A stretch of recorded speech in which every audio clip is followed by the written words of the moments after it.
Hey, this is Terry, the creator and host of this podcast. If you find the content here valuable, would you please do us a favor and go to Spotify, Apple, or any place else you get this podcast and subscribe to it and review us? It takes like a minute and it'll really help other people with depression find us and realize that they're not alone either. Hello and welcome to the Giving Voice to Depression podcast, brought to you by Recovery.com, the best place to find mental health and addiction treatment for anyone, anywhere. Each week, we profile a guest who shares openly about their mental health journey. They share because they understand that when people don't talk about their depression or other mental health conditions, those of us who do struggle with them can feel like we're the only ones, that there's something wrong with us and that no one understands. We understand. I'm Terry McGuire, the creator and co-host of this podcast. You have my promise that we'll keep it real here. Depression is real, and we're not going to sugarcoat our discussions about it. Hope is also real, and you'll get a dose of that here too. I'm Carly McCullough, a licensed social worker and educator, and Terry's daughter. We've both experienced depression and also support loved ones struggling with it. We're here to normalize talking about depression and mental health in our communities, as well as our families. And to share real-world tested strategies that have worked for other people who have walked similar paths. Thanks for joining us. We record a couple new interviews each month and also replay some of our best ones from the archive so that newer listeners don't miss out on those. This episode is from the early years when my Aunt Bridget was co-hosting. Hello, Bridget. Hi, Terry. For many, the phrase New Year is automatically associated with the word resolutions. And we want to go on record saying that we're not big fans of that tradition. But in researching for this episode, we did learn that there is actually some value in the practice. Yeah, I think most of us either know or assume that the majority of New Year's resolutions fail. In fact, according to a study in the Journal of Clinical Psychology, just 46%, or less than half, are actually kept. But the thing we didn't know that we learned from that study is that for the non-resolvers, as they call them, the people who don't state their goal as an official New Year's resolution, only 4%, or hardly any really, were successful at achieving them. So maybe the takeaway is that there's value in being clear about the changes we'd like to make and making them a bit more official by writing them down and or sharing them with someone who might encourage us to follow through. So we'd like to encourage you to join us and millions of others, as you'll soon hear, in officially resolving to prioritize our mental health in this new year. Instead of, or in addition to, if you prefer, losing some weight, quitting smoking, or getting on top of our finances, consider committing to some of the things that will help you manage your depression, bipolar disorder, anxiety, or any other mental health challenges. Our guest today is Dr. Margaret Rutherford. She is a psychologist, author, and fellow mental health podcaster who joins us today to give her voice to depression.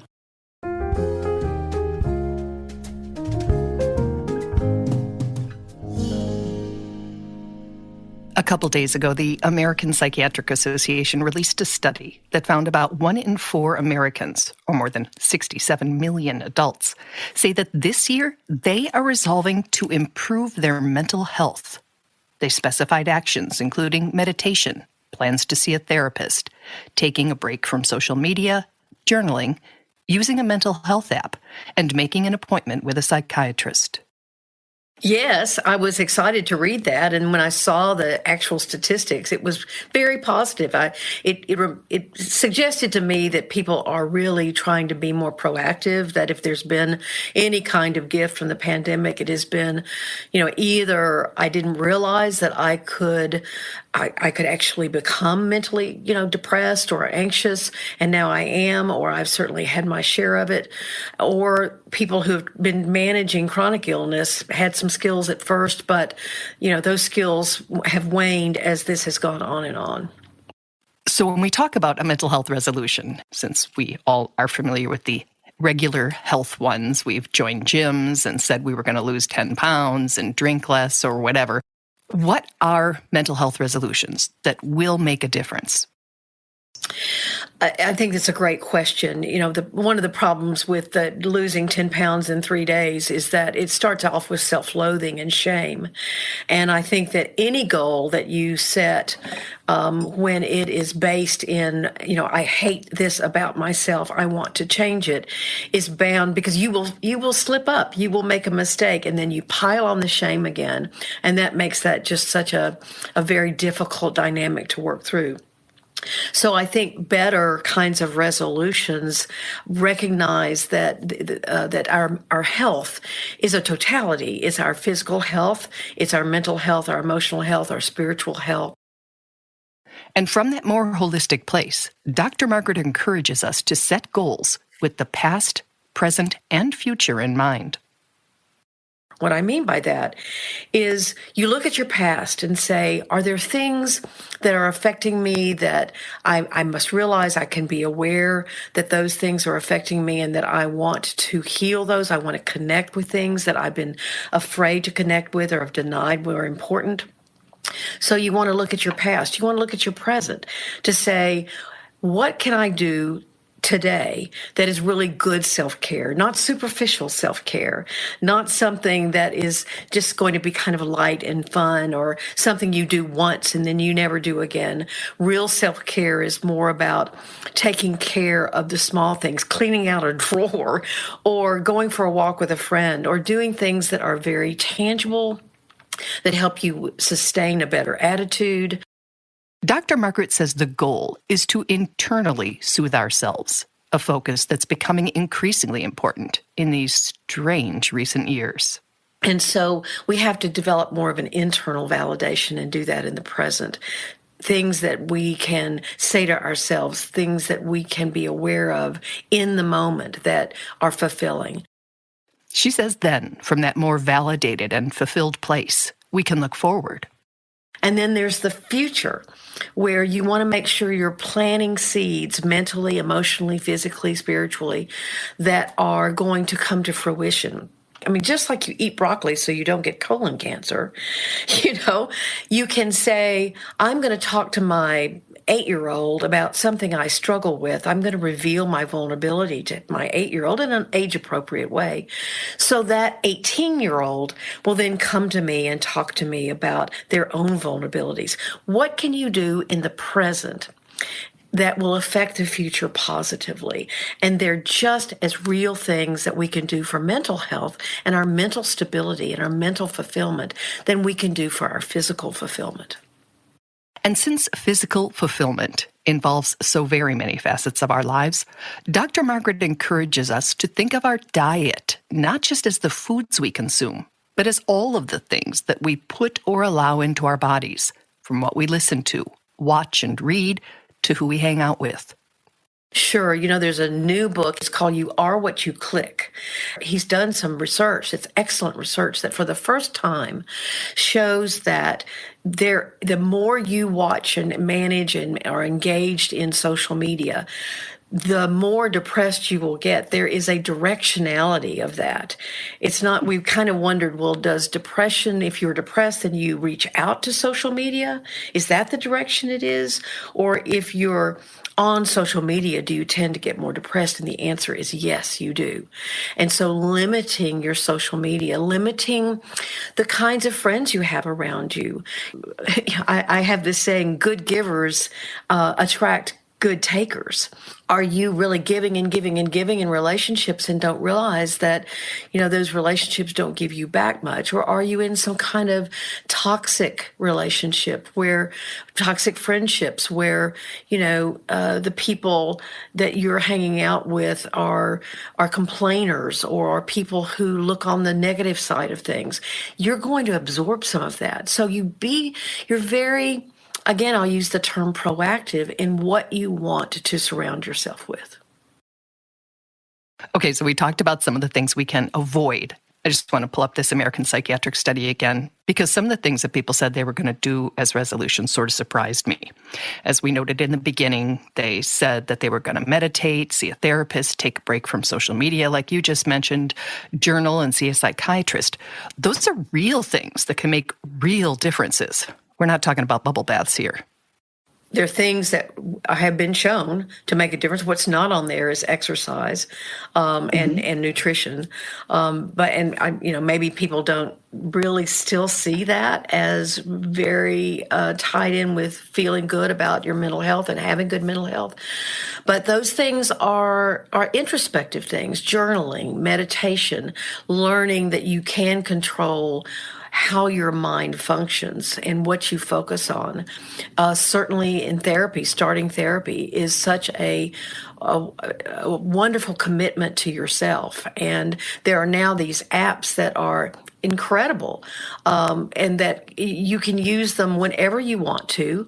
They are the therapist is readily available. It's convenient. It's still not my favorite way to do therapy, but it can be very effective for a lot of people. And certainly people who had limited access before. And it's cheaper, yeah. And just it's altogether. I think it will improve even more. The more we have it as a regular option for people, the better and better it will get, because people will figure out, oh, this kind of thing works better with virtual work and that kind of thing. And you speak from the therapist perspective. From the patient perspective, I appreciate that so much less is required of me physically, because especially with depression, getting up and taking a shower and getting dressed, sometimes that in and of itself can be a barrier. It can just seem like too much driving someplace or catching a bus, when just talking about what you're experiencing can be hard enough. And if I can do that on the phone or do it like this, maybe with the camera off, that does make it more likely that I'll seek help. I think that's an excellent point, Terry, and something that, people with, for example, agoraphobia or social anxiety, they find going to therapy almost impossible. And so people with dissociative identity disorder, people with dissociative disorders at all, sometimes find the act of going into a therapist's office very, very difficult.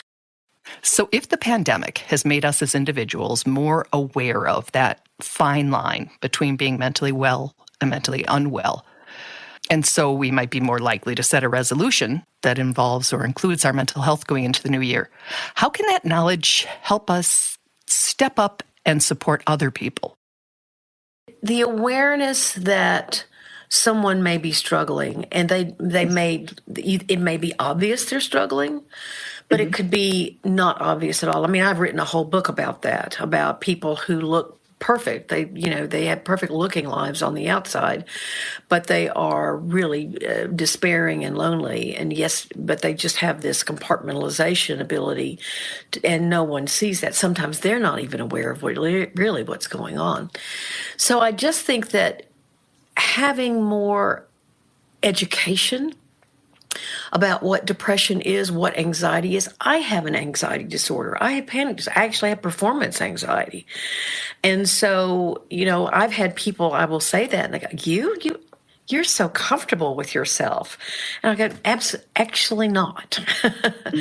I might look like that, and I am much better than I used to be, but I also still sometimes panic in stores and things like that, and I regularly struggle with it. So you never really know what's going on with someone, and you don't want to assume that everyone is who they seem. There's a popular quote that tragically comes from Robin Williams, who died by suicide. He said, "People don't fake depression. They fake being okay." Since I've been a therapist for 30 years, I think seem is maybe one of those really important words. She seems good. He seems well. He seems like he's doing fine. You don't really know. And so you want to check how are you doing today? I mean, really, how are you doing today? That's one of the reasons why I talk to people about having my own panic, because I want that stigma to decrease, if not vanish. And so I think that it's something that we can all be honest with, because it doesn't define you any more than anything else. I have panic disorder. I also have a PhD. So what? I have depression. And you are depressed. And so at times, it's that's just me. Those are facts about me. I don't think either one defines me. I may struggle more with one than I struggle with the other one, but at the same time, that's just part of being human. Mm-hmm. And I think it's so important to understand that spectrum of human emotions, whether we label things as mental illness or mental unwellness or anxiety or depression or whatever, we need to be more accepting of the fact that at any given moment, on any given day, somebody can be anywhere on that spectrum. And so can we. Yes. I can't tell you how many people have sat on my couch and said, I used to judge people who are feeling just like I feel right now. I don't want to get out of bed, and I don't want anyone to know that I don't want to get out of bed. And so I act like, X, Y, or Z. Or I have grief, or I find out that these things that I've always called my mood swings are actually, my family hates, is actually bipolar disorder. And I have said, I've made fun of the term bipolar, and I've said those people are crazy. And yet now I've been diagnosed with bipolar disorder myself. And so that judgment and that if those things happen to other people, they don't happen to me. They wouldn't happen to my son. They wouldn't happen to my daughter. And so, but they do. And I think that is, addictions, all this stuff. So it's really important to not have a us and them kind of mentality, but a we. Dr. Margaret reminds that therapy can be necessary in healing, not just for things that have happened to us, but for things we ourselves may have done, actions for which we experience guilt or shame. And recognizing that, there's a part of you that can forgive yourself, or you can try to make amends. You can do things in the present that help you bear the sadness you feel for doing that to someone else or to yourself. And we all go through transformations, and we all go through stages in which we begin to understand more of ourselves and the situations that we adapted to. And sometimes we adapted in ways that were wonderful, and sometimes we adapted to ways that were destructive.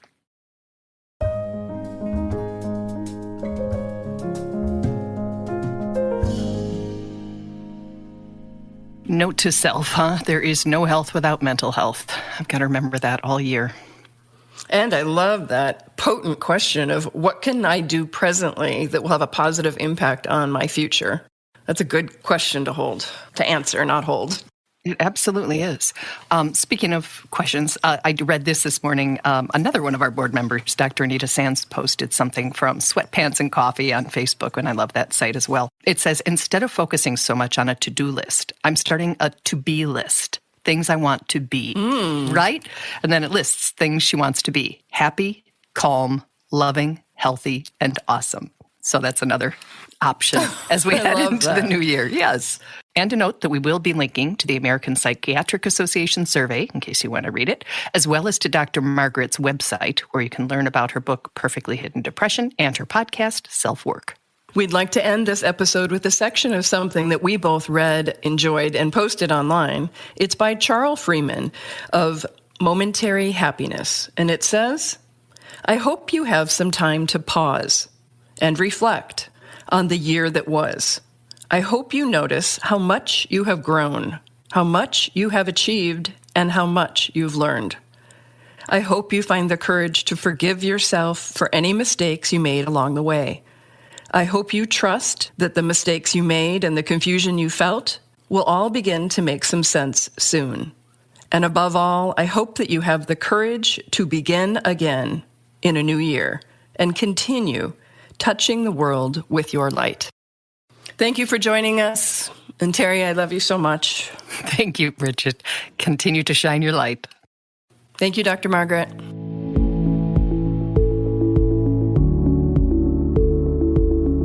We really hope that this discussion helps give some language or context to your own depression, or ideas for how to support someone else in your life living with it. We invite you to check out the hundreds of episodes in our archive and to explore both the Resource Hub and treatment options on recovery.com. Depression is too dark a road to walk alone. We'll be back next week.